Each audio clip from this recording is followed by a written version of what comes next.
Shalom teman-teman. Agak ngantuk ya kayaknya hari ini. Shalom teman-teman. Nah gitu dong, semangat. Oke. Teman-teman bersyukur banget hari ini kita masih bisa mendengarkan firman Tuhan.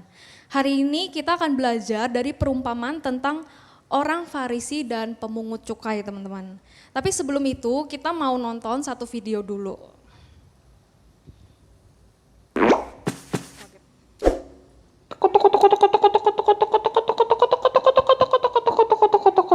Sis, kamu kok betah ya pakai makeup sampai tebal gitu? Cantik sih memang, tapi kayak kelihatan tua. Kalau aku nggak bisa sih, kayak gak betah gitu, berat, mengganggu. Kalau aku gini aja udah natural gitu. Biar nggak repot juga kalau mau ambil wudhu. Kan kita sholat 5 waktu ya sis. Mending kamu cobain deh sekali-sekali nggak makeup. Halo, aku Dewi dan aku sering dibilang pick me girl. Padahal aku cuma kayak merasa kayak beda aja sih dari cewek-cewek lain. Like, aku lebih suka main sama cowok unlike cewek-cewek lain. Karena cowok tuh less drama. Hello sis, ih kamu meriah banget kostumnya. Kamu tahu gak sih aku tuh kayak gak nyaman tahu. Iya kamu tahu sendiri kan aku tuh orangnya gak suka pakai dress begini. Ini dress kan yang namanya ya, aku gak ngerti. Jadi aku ngerasa kayak overwhelmed banget ya akunya. Aku kan normalnya suka pakai kaos oblong aja. Iya, sama topi madep belakang. Aku gak suka aja gitu kelihatan fancy. Gak tau ya, mungkin emang aku tuh unik. Jadi beda, gak kayak cewek-cewek lain. Kok orang pada suka pakai kostum meriah gitu ya, yang which is nimbulin negative vibes gitu. Ngerasa gak sih? Makan di kafe jepret, jalan-jalan jepret, mau mandi jepret. Kenapa sih cewek-cewek ini nih? Aku gak paham deh. Emang enak ya posting-posting kehidupan kita gitu? Aku tuh gak paham, soalnya gak pernah. Nih liat nih, Eka barusan bikin status, aku hanya bisa diam saat kamu marah. Terus gue mesti bilang wow gitu. Too much drama banget gak sih? Padahal ini tuh low-key dia, tapi dia sebarin di status anyway gitu. Nanti kalau ada orang komentar, you know, invention of privacy, nanti dia risih sendiri tuh, lucu ya. Kita masih lama gak sih di sini? Sorry, no offense. Aku kayak kurang nyambung gitu kalau ngobrol sama kalian. Kenapa ya? Apa karena lagi di cafe? Soalnya tempat nongkrong aku tuh mostly di warteg atau warkop sama cowok-cowok. Dan pembahasan kita tuh kalau nggak pildun, quarter life crisis, atau ya kita mabar aja. Bukannya K-pop-K-popan, aku nggak ngerti banget. Sorry ya, bukannya K-pop itu jelek, cuman kayak nggak fit gitu sama aku. Mending kalian ikut gue yuk ke warkop Bang Joni. Di situ kita, tapi ntar kalian nggak nyambung lagi, nggak deh? Just forget about it. Aku tuh orangnya morning person tahu gak sih? Iya, surely jam 4 udah bangun, sholat subuh, beberes rumah. Beda gitu ya, kalau cewek-cewek lain kan suka jam 8 baru bangun. Aku tuh, kenapa ya? Aku tuh gak bisa bangun siang-siang tuh kayak not me gitu. Tapi tahu gak sih, ini big secret aku yang aku kasih tahu cuma ke beberapa orang doang. Aku jarang mandi. Kenapa? Jelek ya? Iya, aku emang jelek, gak pernah make up, boketek. Tapi kok cowok pada demen ya main sama aku? Kenapa ya? Gak tahu juga deh. Oh, ini cewek lu yang lu ceritain itu, Gus. Oh, kalau tega sih nyuruh Agus blok WhatsApp gua. Asal lu tahu aja ya. Gua udah kenal Agus bertahun-tahun sebelum lu, tahu nggak? Kita udah kayak abang adek, level bestie kita tuh udah mitik. Kamu berubah ya, Gus, semenjak punya pacar. Aku nggak nyangka banget. Oke, boleh dimatiin videonya. Oke teman-teman, pas kita nonton video ini kita langsung bisa nilai, gila nih cewek tuh pick me banget nih. Ada yang pick me, gak ada yang mau ngaku lah gitu kan. Nah iya deh, si paling gak bisa make up tapi dandanannya paling menor. Si paling gak bisa pakai dress karena nanti overwhelm, gue tuh gak bisa nafas nanti. Iya dah si yang paling overwhelm, Terus si paling nongki sama cowok sampai ngerendahin temen-temennya gitu kan. Di dunia ini banyak yang kayak gitu teman-teman. Ya si paling bener, si paling ngerti K-pop, si paling anti kafe, si paling suci. Aduh banyak banget yang begini. Kalau dipikir-pikir, secara nggak sadar kita juga punya sisi paling ini yang cuman kita yang tahu teman-teman. Karena kan dia ngomong kan pengen nyombong ya sebenarnya, cuman tuh sembunyi gitu kan. Kalau di gereja mungkin kita aware gitu ya sama yang si paling sibuk pelayanan, si paling rajin ke gereja, si paling serba ini bisa itu bisa. Di sisi lain ada juga nih si paling anti pelayanan, si paling anti ke gereja, si paling gak suci, si paling bebal, ya lo sebutin aja semuanya ada. Jadi ada yang superior, ada juga yang inferior teman-teman. Mau itu superior, mau itu inferior, kita punya satu penilaian yang sama. Kita nganggap orang ini tuh sombong teman-teman. Kadang kita mikir, kalau kita rajin ke gereja, kita pelayanan, nanti upah kita besar di surga. Padahal sebenarnya kita cuma pengen nyombong aja, gila gue bisa lo nyanyi di depan. Gila gue bisa lo jadi usher, gak semua orang bisa jadi usher tapi gue bisa. Ini tuh bahu tuh ya teman-teman, itu kalau bisa nyentuh langit tuh bahunya saking sombongnya gitu. Kita pengen nunjukin ke seluruh dunia, bahkan kalau bisa ke sejagat raya ini kalau kita bisa lakuin ini, kita bisa lakuin itu. Sebaliknya bisa juga kita malah merendahkan diri kita tapi untuk meroket gitu. Misalnya kayak, ya gue mah gak bisa lah pelayan kayak gini. Ya not me lah, bukan gue lah gitu. Ya sebenarnya dia juga lagi nyombong teman-teman, cuman kebalikannya aja, cuma ditutupi dengan lebih didempul aja gitu. Yang bikin kita mikir gitu ya, kenapa sih orang bisa kayak gitu? Bisa sampai di level kayak gitu, kok bisa sih? Kenapa sih dia kayak gitu?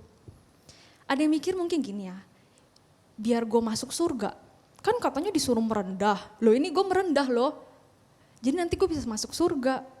Ada juga yang ngelakuin karena butuh perhatian teman-teman. Entah karena pas dulu dia mungkin gak dapat perhatian, atau dia merasa gak pernah dihargain sama orang. Jadi apapun yang dia ngerasa dia bisa tunjukin ke orang, dia bakal tunjukin dengan motivasi pengen dihargain, pengen diterima. Buat dipandang hebat. Kalau gini caranya, ini namanya bukan rendah hati teman-teman. Ini namanya tinggi hati. Kalau udah begini, udah pasti kita tahu nggak sesuai sama firman Tuhan. Puji Tuhannya, hari ini Tuhan mau kasih kita kabar baik nih tentang hal ini. Hari ini kita mau sama-sama kosongin gelas teman-teman. Gelas kalau ada isinya kita kosongin dulu. Dan kita mau belajar dari Lukas 18 ayat 9 sampai 14. Aku nggak tampilin di slide ayatnya, teman-teman bisa buka Alkitabnya, mau itu fisik maupun HP, ya tolong dibuka ya teman-teman, kita akan sama-sama belajar. Aku akan bacain untuk kita semua, teman-teman bisa perhatikan ya. Lukas 18 ayat 9 sampai 14. Yang udah ketemu bilang iya. Wah kurang kencang. Yang udah ketemu bilang iya? Ya oke. Aku akan bacain untuk kita semua. Lukas 18 ayat 9 sampai 14. Perumpamaan tentang orang Farisi dengan pemungut cukai. Dan kepada beberapa orang yang menganggap dirinya benar dan memandang rendah semua orang lain, Yesus mengatakan perumpamaan ini. Ada dua orang pergi ke bait Allah untuk berdoa. Yang seorang adalah Farisi dan yang lain pemungut cukai. Orang Farisi itu berdiri dan berdoa dalam hatinya. Begini, ya Allah, aku mengucap syukur kepadamu. Karena aku tidak sama seperti semua orang yang lain. Bukan perampok, bukan orang lalim, bukan penzina, dan bukan juga seperti pemungut cukai ini. Aku berpuasa 2 kali seminggu. Aku memberikan 1/10 dari segala penghasilanku. Tetapi pemungut cukai itu berdiri jauh-jauh, bahkan ia tidak berani menengadah ke langit, melainkan ia memukul diri dan berkata, ya Allah, kasihanilah aku orang berdosa ini. Aku berkata kepadamu, orang ini pulang ke rumahnya sebagai orang yang dibenarkan Allah, dan orang lain itu tidak. Sebab barang siapa meninggikan diri, ia akan direndahkan, dan barang siapa merendahkan diri, ia akan ditinggikan. Sedemikian jauh pembacaan firman Tuhan.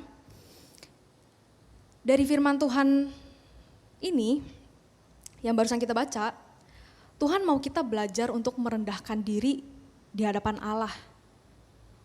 Dengan memandang pada karya Kristus yang menyelamatkan. Artinya, kita gak perlu sesuci itu untuk diterima Tuhan. Kita gak perlu seperfect itu untuk diterima Tuhan. Untuk dibenarkan Tuhan. Yang perlu kita lakukan hanya datang dengan merendahkan diri. Sadar kalau kita ini manusia berdosa yang gak pernah bisa satisfy Tuhan. Dan cuma bisa minta belas kasihan Tuhan doang. Aku mau ajak kita untuk membandingkan ya antara orang Farisi dan pemungut cukai. Orang Farisi ini kalau di zaman itu ya, mereka ini adalah pemimpin spiritual Yahudi. Ya sampai sehari ini juga sih, orang Farisi ini tetap ada di Yudaisme gitu ya. Mereka ngelakuin semua yang jadi perintah Tuhan sejak dulu melalui hukum Musa teman-teman. Mereka teliti banget dan bahkan menjunjung tinggi hukum Taurat. Jadi kalau kita bikin salah, udah siapin kuping aja, dia ngocehin kita panjang kali lebar tentang apa yang dia tahu soal hukum Taurat. Lo harusnya nggak boleh gini, harusnya persembahan yang hari ini tuh ini, bukan itu. Udah teman-teman pasang kuping aja, dia bakal ngocehin kita 24 jam. Sejujurnya pas aku baca, aku langsung mikir, oh ternyata di zaman dulu udah ada ya orang yang begini.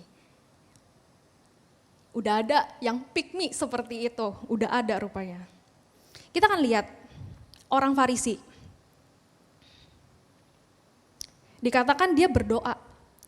Oke, orang Farisi rajin berdoa. Ke bait Allah lagi. Ya memang konteksnya zaman dulu itu kita memang harus doa itu ke bait Allah. Gak bisa kayak sekarang kita doa di rumah masing-masing boleh gitu. Dulu gak bisa, teman-teman harus ke bait Allah buat berdoa. Udah doa, dia doanya di paling depan teman-teman. Kalau di depan sini ada salib, sayangnya waktu itu dulu belum ada, Tuhan Yesus belum datang gitu ya. Kalau ada salib di depan, dia kayaknya di kaki salib tuh, berlutut dia di sono. Cuman kondisinya dia berdiri ya teman-teman, dan doa dalam hati. Pokoknya dia paling depan gitu ya. Terus dikatakan juga dia berpuasa. Orang Farisi ini rajin berpuasa teman-teman, Senin Kamis, ya kayak agama tetangga ya, Senin Kamis. Rajin. Padahal kalau orang Yahudi puasa sebenarnya cuma setahun sekali doang, pas lagi hari penebusan ya versinya mereka gitu ya, versinya Yudaisme gitu. Jadi sebenarnya cuma setahun sekali, tapi mereka rajin loh. Senin Kamis coba puasa. Terus kasih perpuluhan, mereka gak pernah bolong kasih perpuluhan. Selalu on time dari penghasilan mereka. Dari perbuatan orang Farisi ini, bukannya ini sesuai banget nih sama hukum Musa. Dan hal yang dilakukan oleh orang Farisi ini juga kegiatan rohani yang sampai hari ini kita lakuin. Ya kita juga puasa itu setahun sekali, apalagi kalau deket-deket sama Paskah gitu ya, itu kita juga puasa. Setahun sekali juga, Yahudi juga sebenarnya cuma setahun sekali. Sedangkan pemungut cukai itu tukang kumpulin pajak ya teman-teman. Mereka ini dianggap pengkhianat bangsa. Karena kerja buat Romawi, mereka kan orang-orang Yahudi nih, tapi mereka kerja buat orang Romawi yang waktu itu lagi menjajah bangsa Yahudi gitu. Kerjaan mereka ya kumpulin duit. Kerja buat penjajah udah pasti dibenci orang. Apalagi kalau rekan sesama pemungut pajaknya itu suka korupsi, ya udah dia kena imbasnya. Jadi kerjaan ini tuh ya serba salah. Puji Tuhannya si pemungut cukai yang di perumpamaan Tuhan Yesus itu masih ingat Tuhan yang nyelamatin mereka pas mereka ada di Mesir gitu ya. Jadi masih ingat Tuhan, jadi dia masih berdoa. Dikatakan datang ke bait Allah juga, dia berdoa di sana. Dia berdoa, tapi dia itu gak berani masuk sampai altar tuh gak berani. Jadi di depan pintu doang teman-teman, jauh banget. Mereka berdiri jauh, ya kita bisa bilang, kita menilai mereka gitu ya, apalagi kita udah tahu mereka ini pemungut cukai yang dibenci orang. Kita bisa nilai dia tahu diri, ya at least dia tahu diri lah. Dia tahu harusnya dia gak ada di bait Allah ini, dia mah bukan bagian dari kita gitu. Dia juga gak berani dongeng ke langit. Dia nunduk, artinya dia tahu dia ini salah. Dia gebuk dadanya terus menerus sambil ngomong, say sorry sama Tuhan. Dia cuma minta, Tuhan berbelas kasihanlah kepada orang berdosa ini. Gebuk dada itu ya teman-teman, pukul dada, itu kan sakit ya. Itu tuh tanda dia tuh sedih, dia tuh berduka dan nyesel. Dari sekian banyak kerjaan, kenapa dia harus kerjain itu sih? Kan ada tuh pelaut gitu ya, mancing ikan kayak Petrus gitu. Ada juga yang nanem-nanem gitu kan. Terus kenapa dia harus ambil pekerjaan yang ini?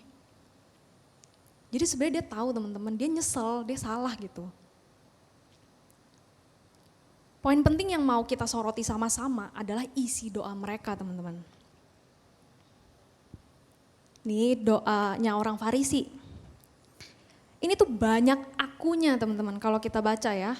Ya Allah, aku mengucap syukur kepadamu. Ya ini oke, ini masih lewat. Masih sah ya. Karena aku tidak sama seperti semua orang yang lain. Aku bukan perampok, bukan orang lalim, bukan penjinah, dan bukan juga seperti pemungut cukai ini. Dia tahu ada pemungut cukai di sono, di depan tuh dia tahu. Dia lagi doa gitu kan, tapi dia tahu ada pemungut cukai di belakang. Aku berpuasa 2 kali seminggu. Aku memberikan 1/10 dari segala penghasilanku. Teman-teman, dia lagi doa, ini dikatakan dia doa dalam hati. Lagi doa sama Tuhan aja, dia masih bisa ngomongin orang lain, masih bisa ngerendahin orang lain. Kan kebangetan ya teman-teman. Ini dia lagi ngomong sama penciptanya loh. Ini penciptanya bilang, lu mati hari ini, mati itu teman-teman. Tapi dia masih berani ngomong kayak gitu, kan kebangetan.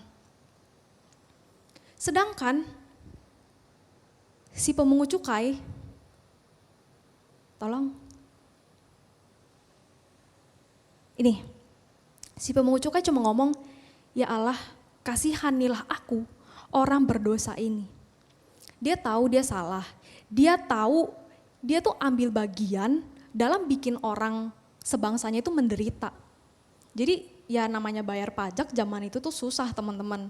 Apalagi bangsa Romawi itu suka tiba-tiba oke, naikin pajak gitu. Ya udahlah mampus lah mereka semua yang duitnya tiap hari ada kadang enggak, kadang ada kadang enggak. Dia tahu banyak orang yang benci dia dan berharap dia mati teman-teman. Dia sedih banget, dia nyesel. Dan dia tahu dari sekian banyak kerjaan yang ada, harusnya dia gak ambil itu. Jadi dia cuma bisa minta belas kasihan dari Tuhan doang. Karena dia tahu dia salah dan dia nyesel. Terus di ayat 14 Tuhan bilang, orang ini atau si pemungut cukai ini pulang dalam keadaan dibenarkan Allah. Dan si orang Farisi enggak. Sebab orang yang meninggikan diri akan direndahkan oleh Tuhan. Dan orang yang merendahkan diri akan ditinggikan oleh Tuhan. Dari perumpamaan ini kita belajar kalau orang yang suci akan kalah sama orang yang tahu diri. Mau kita udah lakuin hal yang benar sesuai Alkitab sekalipun, tapi kita nggak sadar kalau kita ini berdosa, ya udah kita udah tahu jawabannya kan. Kalau itu nggak pernah berkenan di hadapan Tuhan. Teman-teman, ada satu cerita tentang sebuah KTB yang isinya 5 orang. Salah satu diantaranya anak hamba Tuhan. Makin kesini anak hamba Tuhan ini makin jarang datang ke KTB. Mulai dong dicariin sebagai teman-teman KTB yang care. Dicariin, di chat gak dibales, di telepon gak diangkat, pokoknya di ghosting. Rupanya anak hamba Tuhan ini udah ketemu KTB yang baru. Tapi di klub teman-teman, bukan di gereja. Nah alhasil satu-satu dari mereka tegur. 4 orang ini ya tegur. Lu udah lama gak dateng kemana? Ya gue gak mau datang aja. Kenapa emangnya? Ya cuman kan kita KTB, harusnya kan kita bertumbuh sama-sama. Terus dia bilang gak mau lah. Udah gue pergi ya. Gitu terus tiap minggu. Sampai akhirnya udah gak ada tenaga, dipanggil lah ketuanya, ya kan? Ketuanya dipanggil. Ketuanya ini dikenal sebagai aktivis, nggak pernah telat ke gereja. Lu suruh kerjain apa aja dia mau. Paling bertumbuh, paling nggak pernah nolak pelayanan, paling aktif pelayanan. Ya lu sebutin aja dia bisa semuanya. Akhirnya ditegur lah sama ketuanya. Tersinggung, anak hamba Tuhan ini tersinggung. Dan dia ngomong, iya dah, gue paling salah, gue paling berdosa. Hina aja gue sepuasnya, lu semua suci, gue penuh dosa. Ya familiar ya, lagu apa ya? Ya familiar ya. Kaget semuanya, mau ketuanya kaget, teman-teman KTB-nya kaget. Astaga, betul-betul tidak seperti anak Tuhan, melainkan seperti anak setan. Begitu penilaian teman-temannya ya, bukan penilaian saya, teman-teman yang menilai. Ketua KTB ini pun langsung bales, ya seenggaknya kita hidupnya lebih benar daripada lu. Kita gak ke klub, kita gak minum-minum, kita gak telat ke gereja, kita gak hilang gitu aja, apalagi kita bukan anak hamba Tuhan yang harusnya kasih teladan. Kalau kita lihat gini, sebenarnya kan sama-sama salah ya. Yang satu inferior, yang satu superior. Sama-sama ngerasa diri lebih baik. Sama-sama gak mau disalahin, tapi gak mau saling denger dan gak mau saling tolong. Teman-teman, mau itu hamba Tuhan, mau itu aktivis, mau itu jemaat biasa, sebenarnya semuanya tuh di hadapan tuh sama. Kita tuh semua sejajar. Nggak ada yang lebih spesial, nggak ada. Jadi mau kita usaha gimana pun untuk nunjukin kita ini baik, kita ini lebih oke daripada orang lain. Apalagi dengan pencapaian kita bisa ini, kita bisa itu. Aduh sorry banget teman-teman, nggak di-approve sama Tuhan. Soalnya berasanya kayak kasih laporan doanya. Lu laporin, pas aku baca yang doa orang Farisi itu cuman kayak laporan teman-teman. Tuhan, gue udah gini loh, gue udah gini loh. Lah terus apa? Kalau temen aku, dia ada orang Manado gitu ya, dia ngomongnya gini. Lah terus? Ya gitu, udah berhenti di situ doang. Kita nggak bisa ngomong apa-apa lagi. Jadi percuma teman-teman. Di Mazmur 51 ayat 19 tertulis kayak gini. Korban sembelihan kepada Allah adalah jiwa yang hancur. Hati yang patah dan remuk tidak akan kau pandang hina ya Allah. Jadi aku menemukan cara baca yang tepat. Biasanya kita bacakan begini, korban sembelihan kepada Allah adalah jiwa yang hancur, hati yang patah dan remuk. Terus kita bingung masuk kalimat berikutnya, tidak akan kau pandang hina ya Allah. Bingung kan? Kayak kok kalimatnya berasa aneh. Rupanya cara baca gini teman-teman. Korban sembelihan kepada Allah adalah jiwa yang hancur. Hati yang patah dan remuk tidak akan kau pandang hina ya Allah. Jadi hati yang patah dan remuk ini bagian dari jiwa yang hancur teman-teman. Jadi memang yang benar-benar jujur datang sama Tuhan dengan tahu dia salah, dia berdosa, itu tuh jauh lebih berharga daripada yang tiap doa cuman ngomongin pencapaian doang. Apalagi kalau udah dikaitin sama kegiatan rohani. Wih gila, kemarin gue puasa loh, berat sih cuman ya gue enjoy lah. Ya ngapain lu ngomong-ngomong kalau lu puasa, udah chill aja gak usah ngomong. Gue tiap pagi bangun jam 4 pagi buat doa syafaat.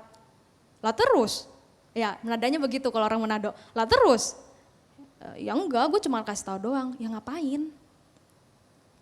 Kadang kita tuh suka banget mengumbar-ngumbar dengan judul. Kan gue sharing. Sorry teman-teman, sharing kadang tuh juga perlu tahu tempat. Masa kita lagi nongkrong sama teman-teman kita yang mungkin enggak semuanya orang percaya, terus kita ngomong, kemarin gue puasa loh, lah terus. Secara nggak langsung kita mah cuma jadi batu sandungan buat mereka. Teman-teman, bagi Tuhan semua kegiatan rohani yang kita lakukan itu B aja. Nggak ada yang spesial-spesial banget, nggak akan kita dilihat lebih baik daripada orang lain. Kecuali kita datang dengan aware kalau kita ini orang berdosa. Karena balik lagi,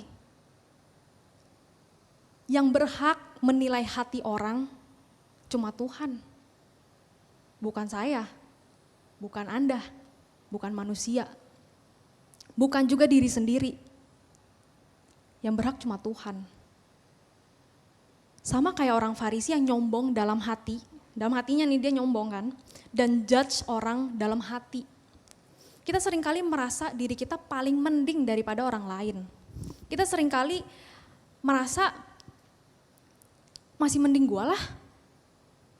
Paling dosa yang gue lakuin cuman bohong, ya itu mah cetek lah ya. Gue gak sampai nyolong, gue gak sampai minum-minum, gue gak sampai free sex. Gue gak sampai ke klub. Masih mending gue lah, telat. Gue nolongin orang loh di jalan tadi. Daripada dia telat gara-gara kemarinnya ke klub sampai subuh. Sorry teman-teman, nggak ada dosa yang besar, nggak ada dosa yang kecil. Semua dosa itu hitungnya satu, nggak bisa paruh-paruhan kayak paruhan nasi, nggak bisa. Hitungan tetap satu. Kalau gitu sebenarnya kan semua orang berdosa, ya udah semua orang berdosa. Kalau misalnya kita mau batasin, satu orang cuma boleh berdosa 1000 kali. Semuanya berdosa 1000 kali, nggak ada yang 99, nggak ada yang 999. Nggak ada, semua porsinya 1000, nggak bisa dikurangin pakai cara manusia. Kalau gitu apapun yang kita lakukan sia-sia bukan? Lu mau usaha gimana pun nggak bisa.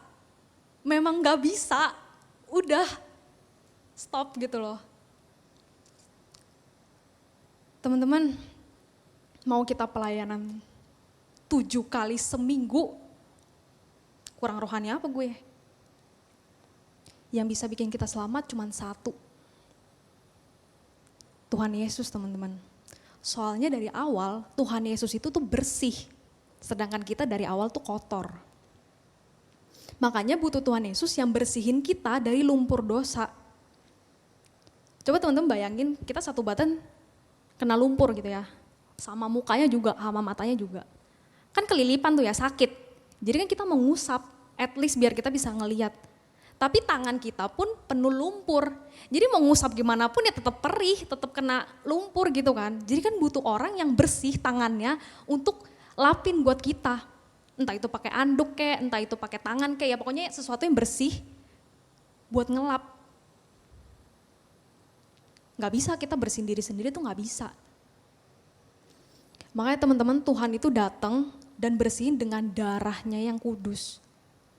Tapi kalau dipikir-pikir lagi, lumpur kena darah agaknya jijik ya. Enggak teman-teman, sorry. Maksudnya itu, darah ini tuh benar-benar yang membersihkan kita dari lumpur dosa ini. Karena di ayat 14 Tuhan Yesus tuh juga ngomong, orang ini pulang ke rumahnya sebagai orang yang dibenarkan Allah dan orang lain itu tidak. Ya, pemungut cukai dibenarkan soalnya dia datang kepada Tuhan dengan kesadaran dia ini tuh penuh lumpur dosa. Dan minta Tuhan berbelas kasihan sama dia. Tadinya dia kotor karena lumpur, sekarang dia pulang ke rumahnya dengan keadaan bersih. Kalau kita baca di ayat ke-9, sebenarnya ini cukup spesifik ya. Perumpamaan ini buat siapa sih? Buat orang yang menganggap dirinya benar dan memandang rendah semua orang lain. Teman-teman, kita sebagai manusia, kita punya kecenderungan untuk merasa diri paling benar. Dan secara otomatis kita memandang rendah orang lain. Tapi kita tadi udah sama-sama belajar. Kalau Tuhan gak mau kita begitu. Tuhan maunya kita merendahkan diri kita di hadapan Tuhan dengan memandang pada Kristus yang menyelamatkan. Terus kalau udah terlanjur gimana dong? Tenang, selama Tuhan belum datang kedua kali, masih ada waktu untuk bertobat dan kembali ke jalan yang benar. Ada 3 poin yang akan menolong kita untuk bertobat ya teman-teman dan kembali ke jalan yang benar. Ini aku terinspirasi dari salah satu dosen aku, namanya Bu Rahmiati waktu dia ngajar di kelas. Jadi ini gampang, tapi dilakukannya susah. Kenal Tuhan, kenal diri, tahu diri. Ayo kita sama-sama ulang. Kenal Tuhan, kenal diri, tahu diri. Sekali lagi. Ya. Kenal Tuhan, kenal diri, tahu diri. Waktu kita kenal Tuhan, kita jadi tahu pencipta kita siapa. Kita belajar karakter Allah itu apa aja dan gimana aja. Kita belajar kalau Tuhan itu tuh bener-bener beda loh sama manusia. Dia tuh kayak makhluk yang lebih gede daripada manusia, teman-teman. Tuhan itu benar-benar berkuasa dan semegah itu sampai kata-kata manusia tuh gak bisa gambarin Tuhan. Mau kita bilang Tuhan itu besar, sorry kata besar pun gak tepat untuk nilai Tuhan. Saking wownya Tuhan sampai kita tuh gak punya kata-kata untuk ngegambarin dia gitu loh. Ketika kita kenal Tuhan, itu artinya kita juga ngerasain kasihnya Tuhan. Kasih Tuhan yang nerima kita apa adanya. Yang selalu bilang, iya gak apa-apa, aku mengampuni kamu dan aku tetap mengasihi kamu. Pas kita bikin salah sama Tuhan. Yang selalu sabar ngadepin kita yang suka kurang ajar sama Tuhan. Teman-teman, setelah kita kenal Tuhan, kita kenal diri. Sebagai ciptaan nih teman-teman.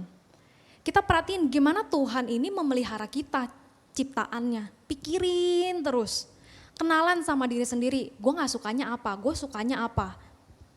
Terus itu sesuai gak sama firman Tuhan?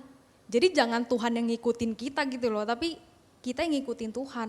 Dan kita jangan mikir Tuhan itu tuh subjektifnya kita gitu, tapi kita mikir Tuhan sebagaimana adanya Tuhan gitu. Jadi Teman-teman, nah ini tuh perlu dibaca untuk kita tahu Tuhan itu sebenarnya kayak apa sih. Karena jangan sampai kita terlena, kita mikirnya, iya pasti Tuhan bakal kasih jalan keluar. Iya, terus udah gitu kita nungguin aja, kita nggak ngapa-ngapain. Sorry teman-teman, nggak bisa. Kita tetap harus kerjain juga bagian kita. Dengan kita kenal diri, kita jadi belajar cara Tuhan memperlakukan kita seperti apa dan kita memperlakukan diri kita sebagaimana Tuhan memperlakukan kita. Dulu guru kumon aku tuh suka marah kalau aku hapus jawaban. Pas lagi ngerjain kumon kan harus ada caranya juga. Terus kadang kalau dicoret salah, aku suka hapus semuanya. Jadi di nomor itu aku hapus semuanya, cara beserta jawaban. Terus guru aku marah-marah, nggak boleh dihapus semuanya. Kamu lihat, kamu hitung ulang tapi nggak boleh dihapus, hapus yang salah aja. Terus aku mikir, ih nggak enak liatnya, ini tuh udah kayak hitam semua gitu loh, udah kayak bececeran. Gue nggak tahu lagi mana yang bener mana yang salah gitu. Terus tetap bilang, nggak boleh, kamu harus lihat, kamu harus belajar untuk lihat kesalahannya di mana dan hapus bagian itu aja. Terus aku mikir, bukannya lebih enak kalau dihapus semua ya kan bersih. Jadi kita ngitungnya lebih fresh gitu kan, lebih gampang, lebih jalan lah gitu otaknya. Tapi sekarang aku tahu, kalau kita hidup, kita bikin salah, kita nggak bisa ngapus kehidupan kita dari awal, kita start ulang nggak bisa teman-teman. Yang bisa kita lakukan cuma apa? Introspeksi diri. Ya udah kita lihat, oke, gue bikin salah di sini. Kedepannya gue berusaha untuk gak bikin salah lagi di kesalahan yang itu. Bukan berarti bikin salah itu tuh jelek gitu ya teman-teman. Nggak semua kesalahan itu jelek. Karena lewat kesalahan kita jadi belajar bertumbuh. Kita jadi lebih dewasa. Kita jadi lebih dewasa di dalam Tuhan teman-teman. Setelah kenal diri, kita jadi tahu diri. Sekarang kita tahu diri nih ya. Tahu diri kalau kita ini ciptaan yang berdosa, yang gak sempurna, yang bisa bikin salah kapan aja. Makanya kita tahu diri harus merendah di hadapan Tuhan yang adalah pemilik kehidupan kita. Caranya adalah dengan lihat karya Kristus di kayu salib yang udah selamatin kita. Kadang kita bingung, gimana sih cara rendahin diri tuh kayak gimana?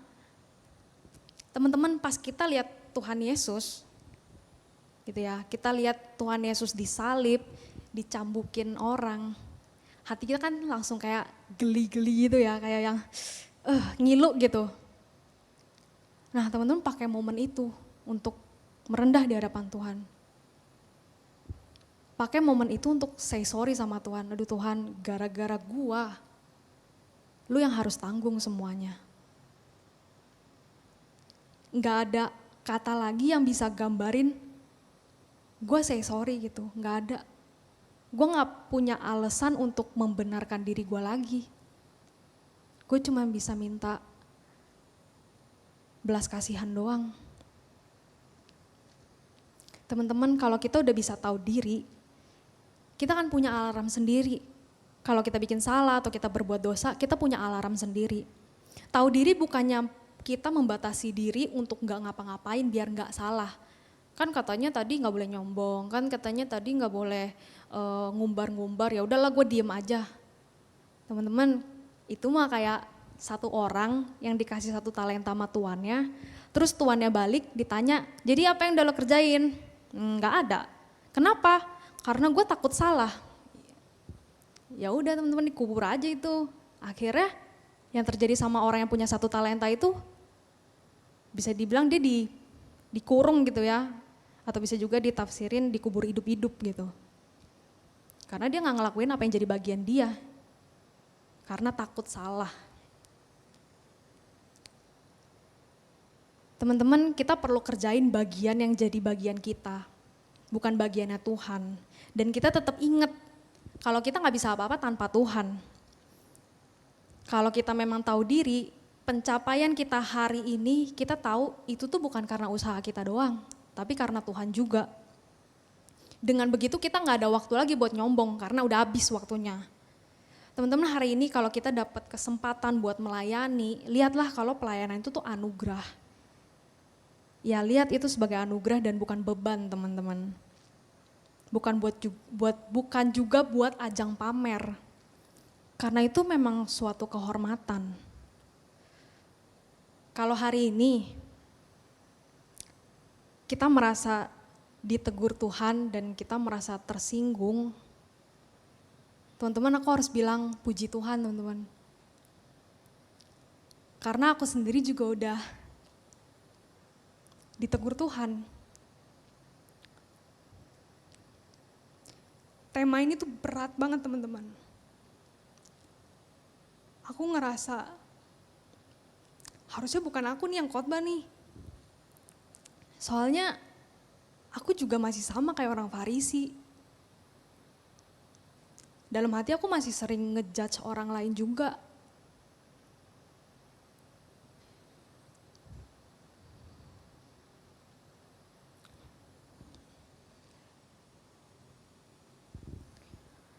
Teman-teman,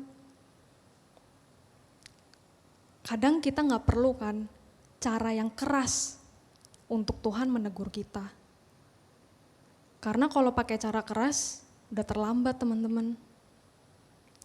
Jadi kalau hari ini kita merasa tertegur, kita merasa kita direndahkan sama Tuhan, kita harusnya puji Tuhan. Makasih Tuhan karena lu udah taruh gue di tempat gue yang seharusnya. Jadi kalau hari ini kita punya kesempatan untuk melayani orang, melayani Tuhan, ingat fokus kita tuh bukan buat diri sendiri, bukan untuk kemuliaan diri sendiri, tapi buat kemuliaan Tuhan. Karena sekali lagi kita cuma orang-orang berdosa yang dikasih kesempatan buat melayani Tuhan. Kiranya Tuhan berbelas kasihan kepada kita orang-orang yang berdosa. Mari kita berdoa. Tuhan, firman-Mu hari ini telah selesai disampaikan.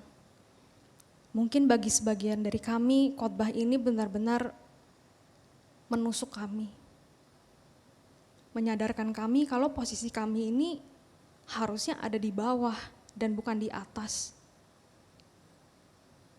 Tuhan, ampunilah setiap kami. Dan Tuhan, kami tahu ke depannya mungkin kami akan balik lagi menjadi orang Farisi. Tetapi Tuhan, kami tahu selama berjalan bersama Tuhan, kami bisa untuk punya hati sebagai orang yang bisa merendahkan diri di hadapan Tuhan. Orang yang tahu diri seperti pemungut cukai yang ada di perumpamaan. Kami menyerahkan hidup kami ke dalam tangan-Mu ya Tuhan. Pakailah kami sebagaimana Engkau mau memakai kami. Terima kasih Tuhan Yesus, hanya dalam nama-Mu kami berdoa dan mengucap syukur.